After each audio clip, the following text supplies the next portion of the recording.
Maintenant, le jour de l'Assemblée générale, et ça s'est plutôt mal passé. Et le bureau nous a reçus. Bon, déjà, j'ai pu observer en arrivant quelqu'un qui venait avec un tas de procurations, seulement signé, même pas avec les noms dessus. Il était en train de chercher les noms sur le listing. J'étais déjà assez choquée sur cette situation.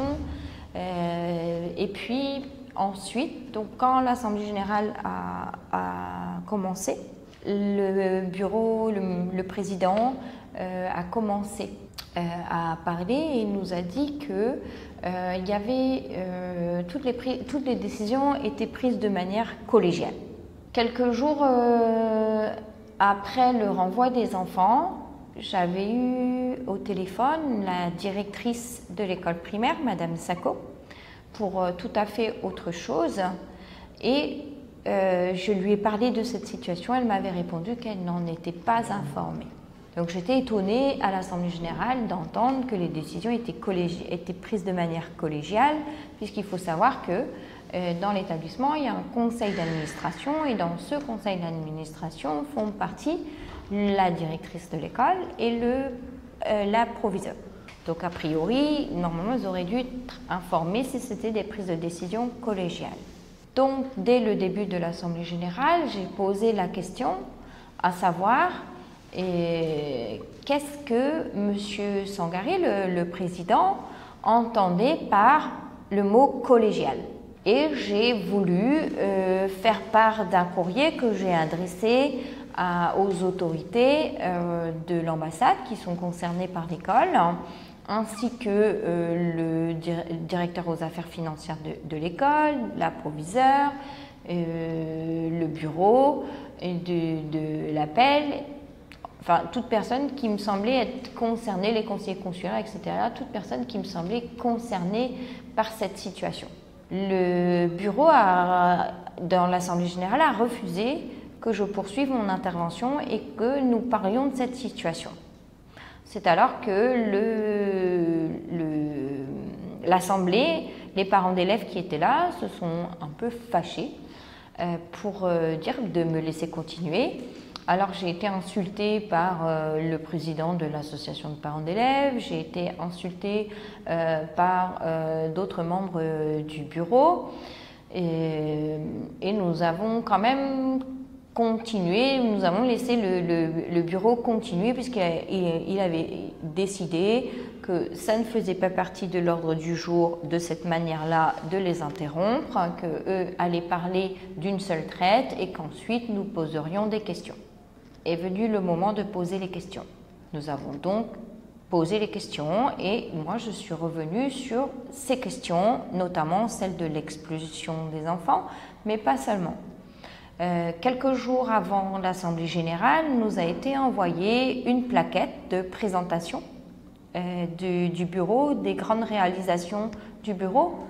Malheureusement, les réalisateurs de cette plaquette ne semblaient pas connaître les statuts et ne semblaient pas connaître le fait qu'on doit donner des preuves factuelles de ce qu'on avance. Aussi, pendant l'Assemblée générale, nous avons à plusieurs reprises, moi comme d'autres parents, demandé les preuves factuelles de ce qu'ils avançaient, entre autres le bilan financier.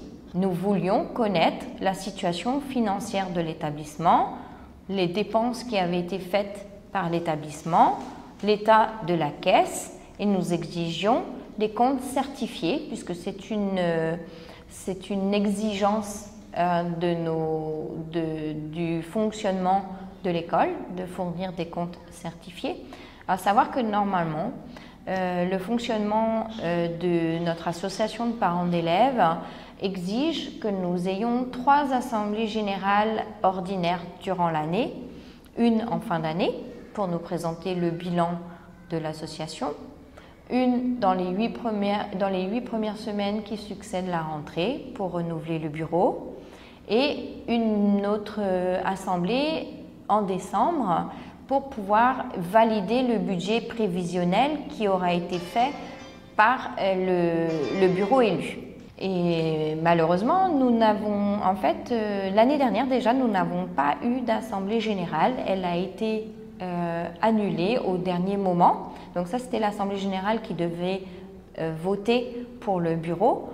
Nous n'avons pas été réinvités. Nous avions reçu un courrier disant que c'était annulé.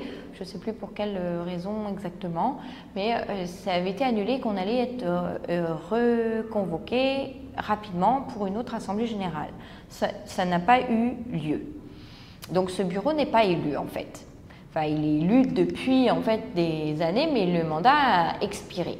Nous n'avons pas été invités non plus donc, au bilan. Et là, nous devrions avoir voté un budget prévisionnel fait par le nouveau bureau élu, mais il n'y a pas de nouveau bureau élu et donc nous n'avons pas de budget prévisionnel, puis nous n'avons même pas de bilan financier voté. C'est-à-dire qu'on aurait dû approuver ou désapprouver ce bilan au mois de juin. Et ça n'a pas été fait. Donc le bureau, fâché par nos questions, s'est levé de la séance et a interrompu l'Assemblée générale sans que nous puissions continuer les questions, sans avoir donné les réponses à nos questions et sans qu'il y ait eu de vote. Maintenant, donc, nous sommes dans une situation un petit peu complexe parce que nous avons donc ce bureau qui usurpe un mandat, un bureau qui n'est pas élu depuis donc, la deuxième année en cours. Et à savoir quand même qu'il a été élu à très peu de voix. Si je me rappelle bien, les PV, c'est 28 voix ou 38 voix, en sachant qu'il y a quand même à peu près 1000 parents, enfin 1000 élèves à Liberté.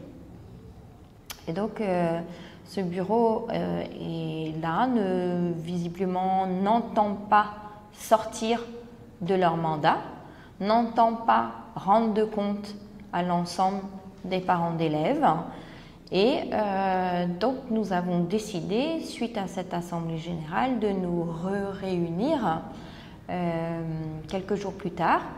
Et nous avons donc décidé, dans cette réunion, d'envoyer à nouveau un courrier pour expliquer que nous ne reconnaissions plus ce bureau, que leur mandat était non avenu, étant donné les infractions au statut de l'association de parents d'élèves, qui sont quand même assez nombreux. Nous en avons relevé 8. Déjà l'infraction